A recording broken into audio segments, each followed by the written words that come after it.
there were so many things we didn't think of when my wife and I considered moving to Summerville, South Carolina. You blew it! And I know what you're thinking. Well, Ryan, you seem to know a lot now. Yeah, because hindsight's 2020, right?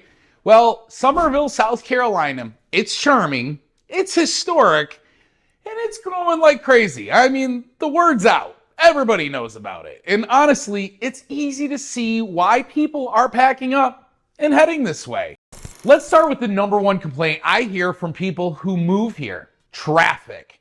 Summerville is a growing town, and while that's great for home values, it's not always great for your commute. Here's some of the biggest places that you're gonna run into issues are in and around Summerville. So the I-26, which is the main highway that runs from downtown Charleston to Summerville, can be an absolute rush hour madness.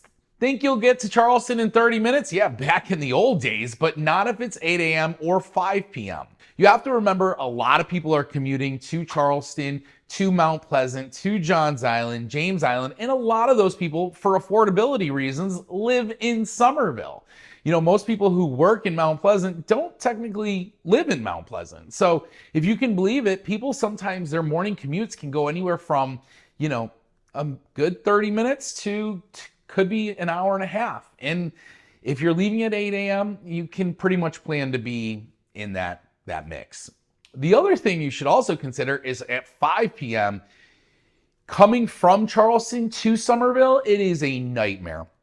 And I got to tell you, I used to make this drive before a lot of these developments were in, and it was bad then. You're out of luck, because they are not going to backdate it. They are not going to, a name storm is going to come up, and you're going to call your insurance company and be like, hey, I want to get flood insurance. I see that storm rolling up there, like, too late, sucker.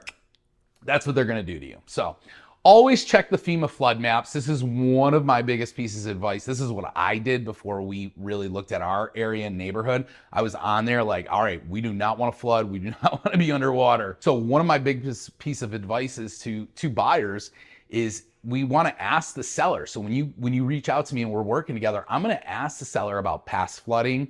I'm even going to request a clue report.